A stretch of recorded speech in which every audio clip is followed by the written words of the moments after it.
thank everybody that has decided to hop on with us today to watch our latest edition of our lockdown report. Michelle and John here from CT Beer Tours, and we thought we'd gather up some local beer drinkers.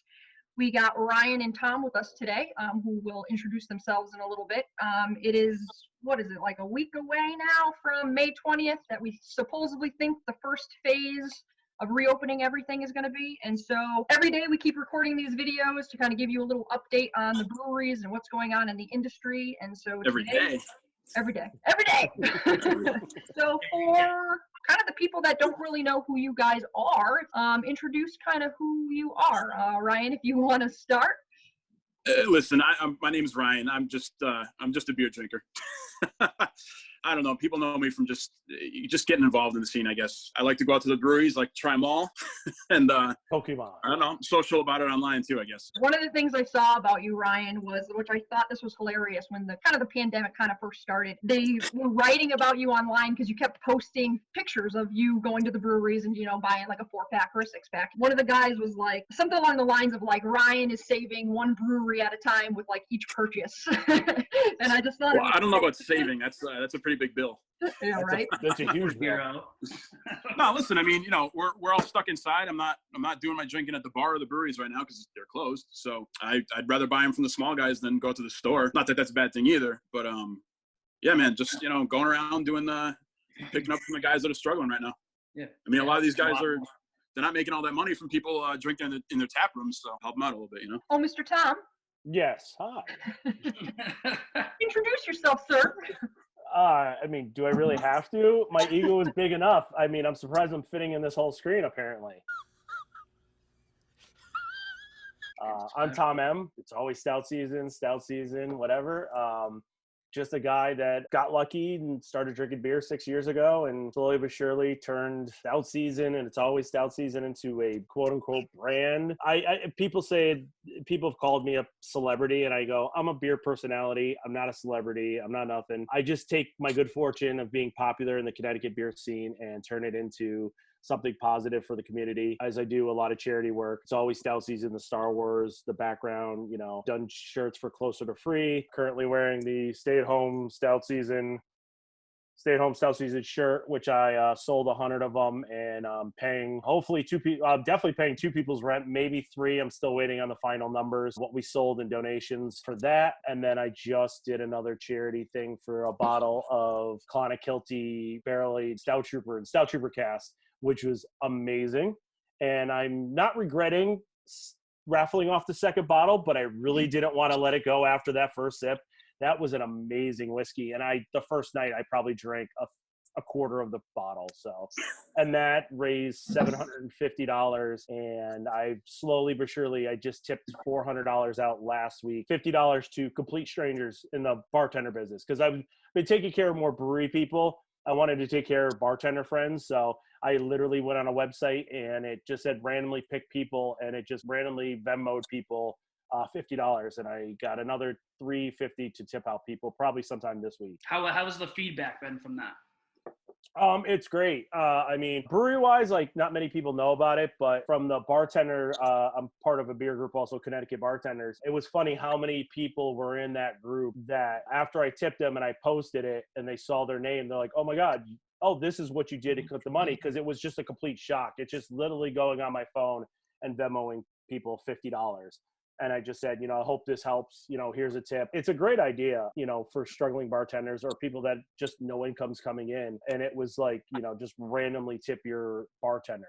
Now, granted, you could randomly tip any bartender that you want if you know them personally. But this was like, you know what? Hey, it was hit, like pick a bartender. And it was in 2 locations, Stamford and Hartford. Those were the 2 areas. I guess Fairfield County and New Haven County didn't really get approved.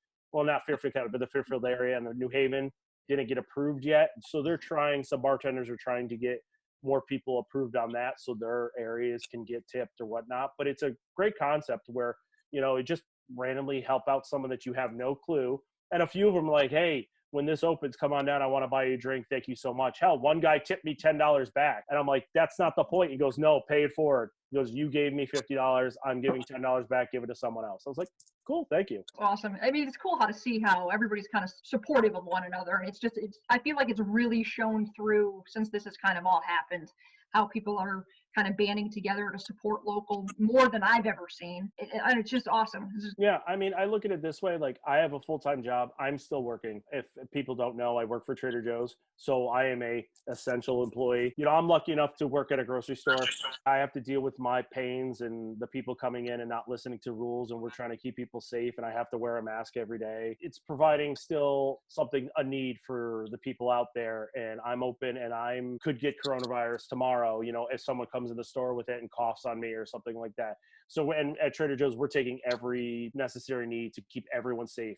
My staff, everyone that walks in. It's not fair that, you know, these people choose a profession, which I used to do. I used to be a restaurant manager, a semi-retired bartender, because no bartenders are ever retired. It's not fair that they can't get any income because they're doing what they love. You know, this is a stepping stone, especially, you know, some people do it in their 20s, and then in their 30s, they start moving on to something else. Well, a lot of my friends are in their 20s. How about if you're a great bartender and you're in your 30s and you're making great drinks and great cocktails and you don't need to, and you're making hand over fist, and all of a sudden your job's done because nothing under your control. Well, that's not fair. So, you know, why not try to raise some money and at least, you know, 50, 10, 15, 20, 30, 40, 50, $100 and help them out as much as possible. And I'm like, you know, until they could get themselves back on their feet, because this thing ain't ending anytime soon. Yeah, May 20th, sure. Some people are going to go back to work, but it's not going to be a full restaurant and a full bar. And if it's an outside bar, well, these restaurants better put an outside bar in so you can have that bartender out there again, or they're going to become a server, you know, and then have to serve the people outside, you know. Ryan, I know you've gone to, you know, a couple breweries to get, you know, 6-packs, 4-packs, whatever. Can you kind of share a little bit of your experience since this has gone on, like what they've been doing differently? Yeah, it's actually kind of cool. You know, for those who are afraid completely of, and I don't blame them, but, you know, of getting close to someone or dealing with strangers in general or exchanging money, a lot of the breweries, if not maybe all of them, have online shops set up, and you just place your order before ahead of time, before you head down there and pick it up. Some places you don't even have to get out of your car. And I also honestly think that this new business model might change how breweries, when we're back to normal, whenever that is, might change how breweries sell beer, because I think people are going to, after now it's 2 months, almost going into 3, people are getting used to this, and this is very convenient for them, and pulling up. That's a good point. That's the question. Like, even when we get back to normal, like how much, you know, a lot of this is still going to be sticking around. Where's the online ordering? Now, 6 Point started the online ordering a while ago for one release, and people are like, oh, this is a big beer. I can online order it and pick it whenever I want to. Well, now people are going to, once we go back to normal, well, can I online order it so I don't have to wait in line for an hour to get this big release? You know, and I could pick it up whenever I want to. I don't have to pick it up on Saturday morning because I work. I could pick it up Sunday when I don't work, or I could pick it up Monday when I'm available, you know, when I don't have the kids or something. You know, how is this going to change how our breweries act? Because everyone had to fast track this online ordering. Now they have it. Well, why not use it, you know? And it might make it easier to sell more beer for these breweries. And maybe, I hate to say it, get rid of distributors, which I don't want to, but it might push away. They go, okay, we're starting this delivery system. We have it. Why not use it? Or we have this online ordering, 1, 2, 3 clicks. I can just pick it up whenever and walk right out and go home. We're so used to ordering things and getting it like that day, and now we're ordering stuff and we're not getting it for 3 weeks, and people are losing their mind.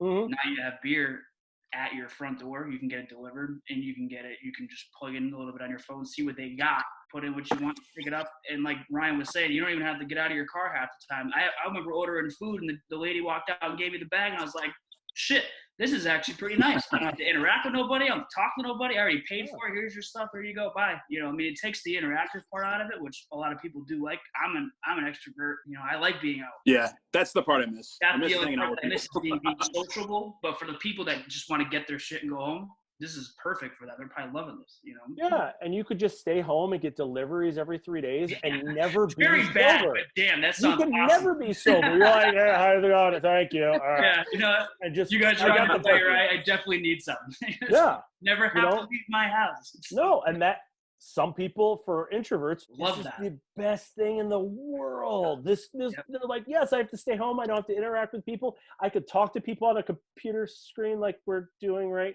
now and not Right now, interact. that's what I'm saying. Or And phone I screen. literally just order. I can order McDonald's. I can order Taco Bell, have it delivered, and then I can wait for my beer to come the next 30 minutes. You know, whatever it may be. Why?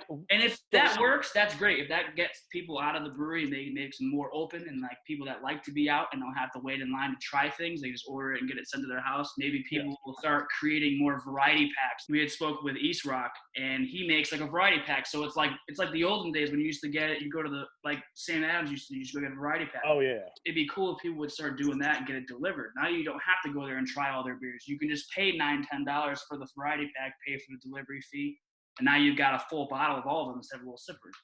Even my favorite bar, Eli Cannon's, they do now they do a mixed 4-pack in their tap list. You can get 16-ounce cans and mix them up. I've seen that. You had like they look like the monster cans, right? You put the Yeah, they're pretty cool. They're like twist off, but they got That's like a pretty wide mouth to them. They're kind of cool. My question is, when can we order flights for delivery? I just want to order 4-ounce samples and let's go. I just want to sample all your beer. That's all I want to do. I don't want to have a full drink, you know. So we'll reach out to Beard and we'll have them bring a ski with like 6 or 7 flights from Stonington. It's a far drive to up here. But Yeah. Oh yeah. most of us pay how much now? I mean, I've seen people pay $35 to get Popeyes delivered to their house. If it costs $35 to get beer delivered, I'm all for it. I don't know about you. Wow. Hell no. You I mean, no, I didn't pay $35. dude, No. like, some people seriously do that, and they're like, "Well, I I don't." didn't know that was an option. Uh-oh. Guess who's getting Popeyes tonight? Yeah, but I definitely think going back to like, how is it going to change the industry? You know, I mean, all of us probably don't know the financial aspect of it, and if it's worth canning all of their beers that they currently make and making it more accessible for people to order online and just get it delivered or going to pick it up in curbside pickup.